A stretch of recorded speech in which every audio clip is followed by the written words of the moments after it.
তো আশা করি তোমরা প্রত্যেকে ভিডিওটা দেখলে এবং আজকের কি ঘটনা ঘটেছে তোমরা প্রত্যেকে জানো।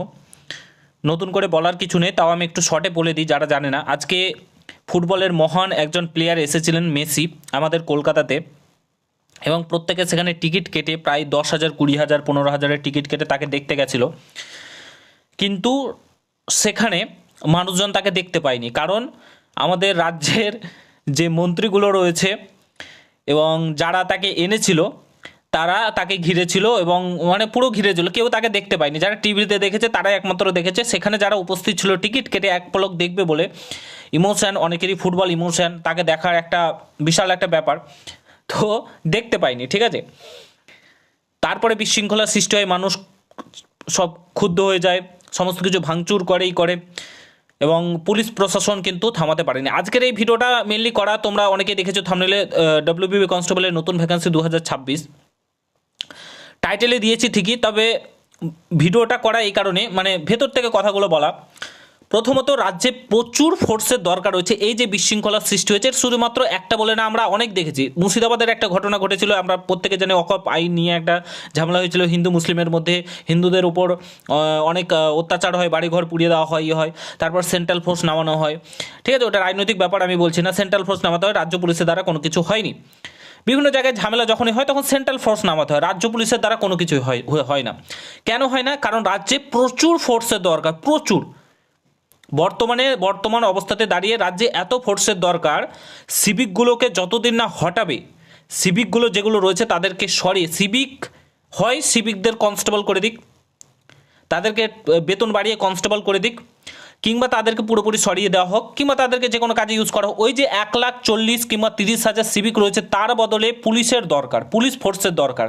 পুলিশ ফোর্স যদি নিয়োগ না হয়, যে এখন হচ্ছে না, যেমন নিয়োগগুলো 3-4 বছর, 5 বছর, 10 বছর অন্তর অন্তর নিয়োগ হচ্ছে, এই যে নিয়োগগুলো যখনই হবে না, এই ধরনের বিশৃঙ্খলার সৃষ্টি হবে। আজকে এত মানুষ, আজকে পুলিশ প্রশাসন যদি ঠিকঠাক থাকতো, বর্তমানে আমাদের আইন শৃঙ্খলা একদম ভেঙে পড়েছে। সত্যি কথা বলতে, রাজনীতি বলো যা বলো, আজকের নেতাগুলো শুধু ভুড়ি খাবে আর কিছু না। রাজ্যটা শেষ হয়ে গেছে, খোকলা হয়ে গেছে আজকের দিনে, বলতে কোনো দ্বিধা নেই। রাজ্যের অবস্থা প্রচুর খারাপ, নিয়োগ প্রক্রিয়া নেই, পুলিশে তো নেই, নিয়োগ হচ্ছেই না। একটা নোটিফিকেশন বেরোতে নিয়োগ হতে 5 বছর লাগিয়ে দিচ্ছে, এই কেস ওই কেস হ্যান কেস, এরকম করে রাজ্য একদম রসাতলে চলে গেছে। আজকে এত বড় ঘটনাটা ঘটলো, লজ্জা। আজকে মাননীয় মুখ্যমন্ত্রী ক্ষমা চাইছেন। আজকে গোটা বাঙালির মাথা নত হয়ে গেল সারা পৃথিবীর কাছে, যে বাঙালি একদম জঘন্যতম একটা জাতি হিসাবে পরিচিত হলো। আজকে কালো দিন, বাঙালির জন্য আজকে কালো দিন। এমন মানে সিচুয়েশন আজকে তৈরি হলো, এত একটা ভাইটাল জিনিসে কিভাবে পুলিশ প্রশাসন ঠিকঠাকভাবে না দেওয়া, পুলিশ ফোর্স বেশি করে না দেওয়া, মানুষের আবেগের বিষয় দেখতে না পেয়ে এইসব পাবলিকের দোষ একদমই দেওয়া যাবে না। এখানে সম্পূর্ণ দোষ প্রশাসনের। পুলিশ ব্যবস্থা ঠিক নেই, পুলিশ নেই রাজ্যে, ঠিক আছে। পুলিশের শূন্যপদ প্রচুর ফাঁকা রয়েছে, তার জন্য আজকে এই অবস্থা হয়েছে।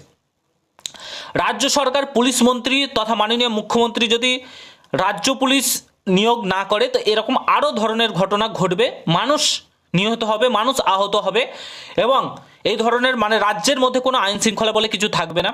পপুলেশন বাড়ছে, পুলিশ ফোর্স বাড়াতে হবে, আইন শৃঙ্খলা বাড়াতে হবে, ট্রাফিক নিয়ন্ত্রণ করতে হবে। এসব কাজের জন্য প্রচুর পুলিশ ফোর্সের দরকার। নিয়োগগুলো সম্পূর্ণভাবে স্বচ্ছতার সাথে করা উচিত বলে আমি মনে করি আজকে এই মুহূর্তে দাঁড়িয়ে। আর এই কাজগুলো যদি না করতে পারেন তাহলে কিছু করার নেই। রাজ্যের তো অবস্থা এমনিতেই বেহাল করে দিয়েছে। আমি রাজনৈতিক দিক থেকে বলুন, যে যাই করুন, টিএমসি, বিজেপি, সিপিআইএম, কংগ্রেস, আপনারা যাই করুন, কিন্তু এই মুহূর্তে দাঁড়িয়ে এই রাজ্য সরকার পুরো প্রশাসন ব্যবস্থাটাকে শেষ করে দিয়েছে, নিজের হাতে পুলিশ ব্যবস্থাটাকে রেখে পুরো পুলিশ ব্যবস্থাটাকে শেষ করে দিয়েছে আজকে। তো এই জন্য আজকে এই ধরনের ঘটনা ঘটছে, এবং পুরো বাঙালির মাথা নত করে দিল মাননীয় মুখ্যমন্ত্রী মমতা বন্দ্যোপাধ্যায়। পুলিশ প্রশাসন রাজ্যের একদম দুরবস্থা। সিভিকদের দিয়ে কিচ্ছু হবে না, আমি ডিরেক্টলি বলছি, সিভিকদের দিয়ে কোনো কিছু হবে না। তারা শুধুমাত্র ট্রাফিক নিয়ন্ত্রণের কাজেই, মানে কিংবা ছোটোখাটো কাজে তাদেরকে লাগানো যেতে পারে। কোনো ঘটনা হলে তারা কিছু করতে পারবে না, কারণ তাদেরও দোষ নেই, কারণ তাদের কাছে প্রপার কোনো ট্রেনিং নেই। আর 9,000-10,000 টাকা দিয়ে তাদেরকে জঘন্যতমভাবে খাটানো হচ্ছে, কাজ করানো হচ্ছে। তো রাজ্য পুলিশের প্রচুর ফোর্সের দরকার, এবং আশা করি মাননীয় মুখ্যমন্ত্রী নিয়োগ করবেন আগামী দিনে। তো ভিডিওটা প্রচুর শেয়ার করুন, চ্যানেলে নতুন হলে অবশ্যই সাবস্ক্রাইব করে যাবেন। দেখা হচ্ছে অন্য কোনো ভিডিওতে। ভালো থাকবেন, সুস্থ থাকবেন, গুড বাই, জয় হিন্দ।